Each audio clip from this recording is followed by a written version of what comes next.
जैसे कि last episode में हमने देखा कि जियान ब्लड सेक्ट का पीछा कर रहा था और ब्लड सेक्ट का सेनापति सर्पेंट सेक्ट से लड़ रहा था, लेकिन तभी ब्लड सेक्ट के बाकी लोग जियान को नोटिस कर लेते हैं और जियान को उनके सामने आना पड़ता है। ब्लड सेक्ट का यंग पैट्रियार्क कहता है कि मुझे पता है कि तुम मैप के इस टुकड़े के पीछे हो, लो और इसे ले लो, लेकिन तुम्हें मुझे पहले इसका सीक्रेट बताना पड़ेगा कि आखिर ये मैप का टुकड़ा किस चीज का है। जियान उसे बताने से मना कर देता है, जिस पर जब उसको गुस्सा आ जाता है तो वो सैनिकों से इस पर हमला करवा देता है। सभी सैनिक जियान पर हमला कर देते हैं, लेकिन जियान उन सभी को अकेला ही संभाल लेता है। अब चीफ फिर खुद आगे आता है। हालांकि एल्डर उसे रोकते हुए कहते हैं कि वो इससे लड़ सकता है, लेकिन चीफ जियान को खुद मारना चाहती है। चीफ उसे कह देता है कि अगर जियान डरकर भागने लगे तो तब तुम उसे पकड़ लेना, और फिर चीफ जियान पर हमला कर देता है और उनमें स्पॉट बैटल होने लगती है, जिसमें हम जियान को भारी पड़ता हुआ देख पाते हैं। दोनों बहुत आइकॉनिक लेवल की फाइट कर रहे होते हैं, जिसके बाद जब चीफ नहीं जीत रहा होता है तो वो अपनी स्पिरिचुअल पावर यूज करता है। वो अपनी तलवार दूर रखकर अपनी फ्लेम्स निकालता है। एल्डर्स भी ये देखकर हैरान हो जाती हैं और सोचने लगते हैं यंग पैट्रियार्क के पास ये स्किल भी है, उसे नहीं पता था। पैट्रियार्क को यंग पैट्रियार्क से काफी उम्मीदें हैं और शायद ये सारी उम्मीदों पर खरे उतरेंगे। याओ लाओ जियान को समझाते हैं कि तुम्हें केयरफुल होना होगा, हमारा स्पिरिट माइटी के साथ कोई मुकाबला नहीं है, यानी अब उतने स्ट्रांग नहीं है। जियान भी फिर अपनी फ्लेम्स को निकालता है और वो दोनों अब एक दूसरे को अपनी फ्लेम से सरपास करने की कोशिश करते हैं, जिसमें पहले तो जियान कमजोर पड़ता है, लेकिन फिर तभी जियान की फ्लेम्स बढ़ने लगती हैं और यंग पैट्रियार्क को घेर लेती हैं। यंग पैट्रियार्क को दूर हटना पड़ता है। एल्डर आकर उसको संभालता है और सलाह देता है कि अभी हमारे लिए अच्छा यही है कि हम यहाँ से भाग जाएं, वरना ये हम दोनों को मार डालेगा। लेकिन यंग पैट्रियार्क भागने से मना कर देता है और कहता है कि हमें बस इसे थोड़ा समय तक संभालना है, सेनापति आता ही होगा। अब फिर हम सेनापति को देखते हैं जो सर्पेंट सेक्ट के एल्डर को मार देता है और फिर वापस ब्लड सेक्ट के लोगों की तरफ आने लगता है। वहीं जियान भी अब उन दोनों को मारने के लिए आगे बढ़ता है। यंग पैट्रियार्क कहता है कि मेरे पापा फैन लाओ एक फाइटिंग किंग है, अगर तुमने हमें कुछ भी किया तो वो तुम्हें तुम्हारे परिवार सहित खत्म कर देंगे। जियान नहीं डरता और वो आगे बढ़ता ही जा रहा था। एल्डर उसको बचाने के लिए उसको पीछे करके खुद आगे जाते हैं और एल्डर और जियान की अब फाइट होने लगती है। जियान एल्डर के हर एक अटैक से आसानी से बच जाता है और उन पर काउंटर अटैक करके उन्हें घायल भी कर देता है।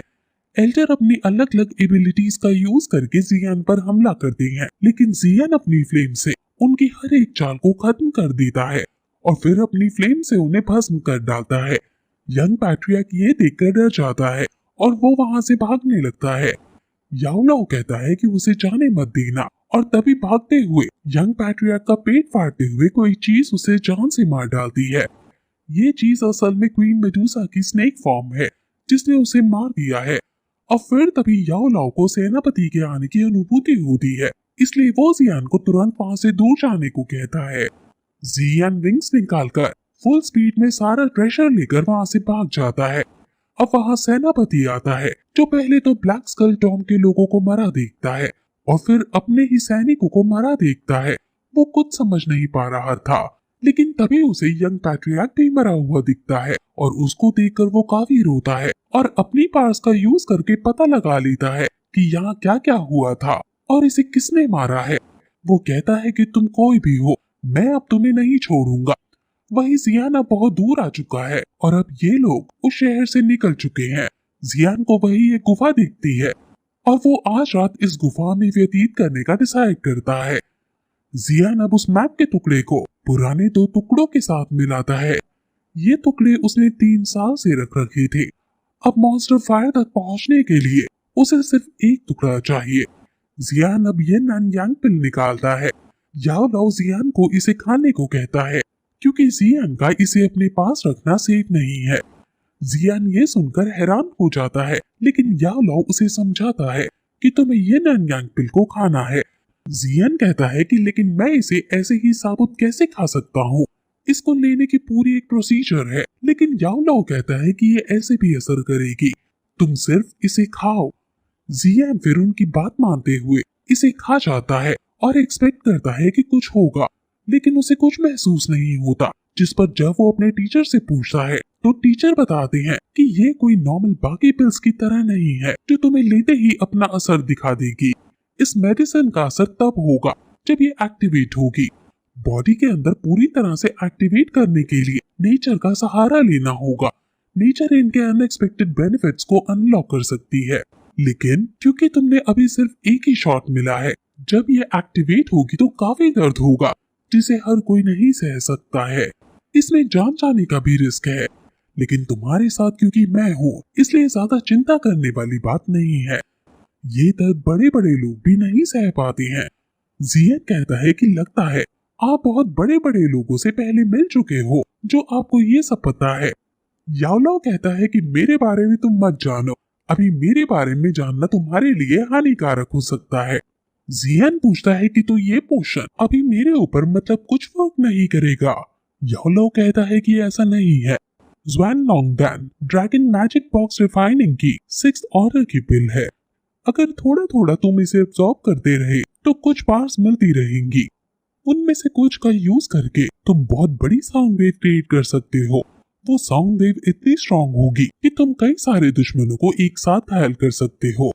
अब जियन उनके बताए गए तरीके को सीखकर मेडिटेट करने बैठ जाता है और अपनी इस एबिलिटी पर वर्क करने लगता है। और फिर तभी थोड़ी देर बाद उसके अंदर से एक स्पिरिट ड्रैगन निकलता है जो इतनी ज्यादा साउंड वेव निकालता है कि आसपास की पूरी गुफा ही हिल जाती है।